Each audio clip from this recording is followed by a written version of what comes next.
This is an excerpt from the Aeneid, written by Virgil in 19 BC as a tribute to Augustus, the ruler of Rome. The Aeneid tells the journey of the hero, pious Aeneas, to found Rome. Along the way, he meets tragic Dido and her loving sister Anna. Through a conspiracy of the gods, Dido is shot with Cupid's arrow and is falling madly in love with Aeneas. But of course, it is not his fate to stay.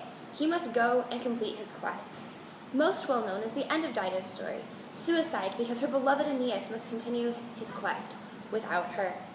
But I want to pick up the story at a less well-known place, when we hear Dido explain how hard she is falling for Aeneas, and where her sister Anna fuels the flames of that passion.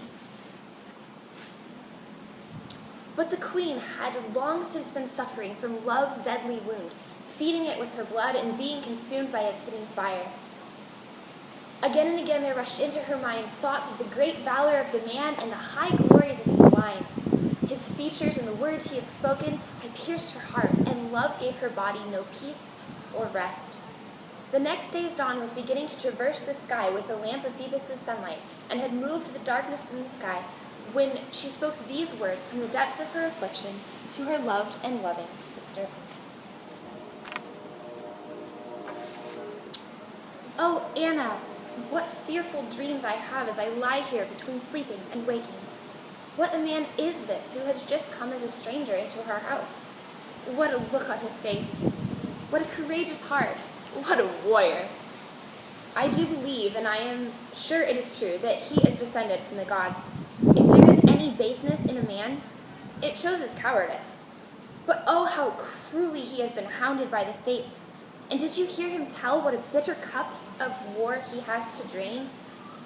If my mind had not been set and immovably fixed against joining any man in the bonds of marriage ever since death cheated me of my first love, if I were not so utterly opposed to marriage, to the marriage torch and bed, this is the one temptation to which I could possibly have succumbed.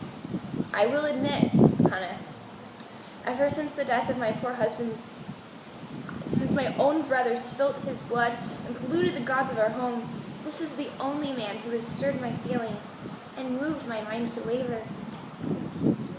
I sense the return of old fires.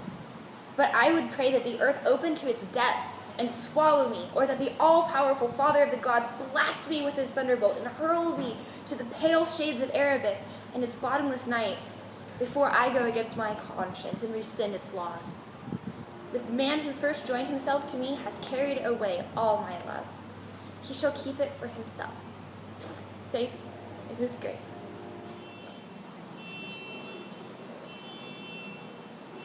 The tears came when she had finished speaking and streamed down upon her breast. But Anna replied, "Oh, sister, dearer to me than the light of life, are you going to waste away, living alone and in mourning all the days of your youth, without knowing the delight of children or the rewards of love? Do you think this is what the dead care about when they are buried in the grave? Since your great sorrow, you have paid no heed to any man in Libya, or before that in Tyre.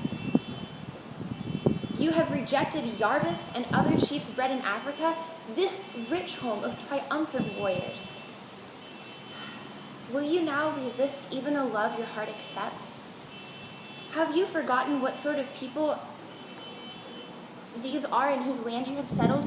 On one side you are beset by invincible Galatians, by Numidians, a race not partial to the bridle, and the inhospitable Syrtes.